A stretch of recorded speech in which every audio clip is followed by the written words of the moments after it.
Achieve ചെയ്യുന്ന കാലഘട്ടമായിരുന്നു.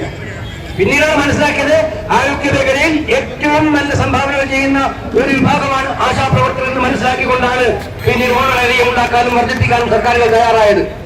അപ്പൊ അവർക്ക് മനുഷ്യത്വത്തോടുള്ള സമീപനം സ്വീകരിച്ച് ആവശ്യമായ നടപടി സ്വീകരിക്കണം. നിങ്ങൾക്ക് ഒരു സംശയവും വേണ്ട. നിങ്ങളുടെ ആവശ്യങ്ങൾ നേടുന്നവരെ നിരന്തര ജാഗ്രതയോടെ കേന്ദ്ര സർക്കാർ പ്രഖ്യാപിച്ച കാര്യങ്ങൾ നടപ്പിലാക്കാൻ വേണ്ടിയിട്ട് കണ്ണിലെണ്ണ ഒഴിച്ച് ഞങ്ങൾ ഉണ്ടാകുമെന്നുള്ള കാര്യം ഉറപ്പ് പറയാൻ ഞങ്ങൾ ആഗ്രഹിക്കുകയാണ്. കേരള സർക്കാരോടും പറയാനുള്ള ദുർവാശി വിടുക, ദുരഭിമാനം വിടുക, ചർച്ച ചെയ്യുക, സഹായിക്കുക. ഈ പാവപ്പെട്ട സഹോദരിമാരെ സഹായിക്കുക. ഇവിടെ സമരം ചെയ്യുന്നവർക്ക് മാത്രമല്ലല്ലോ ആനുകൂല്യം കിട്ടുന്നത്.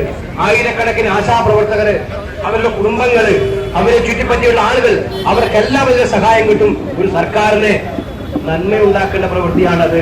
അത് ചെയ്യാതിരിക്കുന്നത്, ദുരഭിമാനത്തിന്റെ പേരിൽ ചെയ്യാതിരിക്കുന്നത് ഈ സമൂഹത്തോടുള്ള വെല്ലുവിളിയായിട്ട് മനസ്സിലാക്കാൻ പറ്റൂ. അതുകൊണ്ട് നിങ്ങൾ കണ്ണു തുറക്കണം എന്ന് അഭ്യർത്ഥിച്ചുകൊണ്ട് സമരത്തിൽ ഒരിക്കൽ കൂടി അഭിവാദ്യം നേർന്നുകൊണ്ട് എന്റെ വാക്കുകൾ അവസാനിപ്പിക്കുന്നത്. നന്ദി.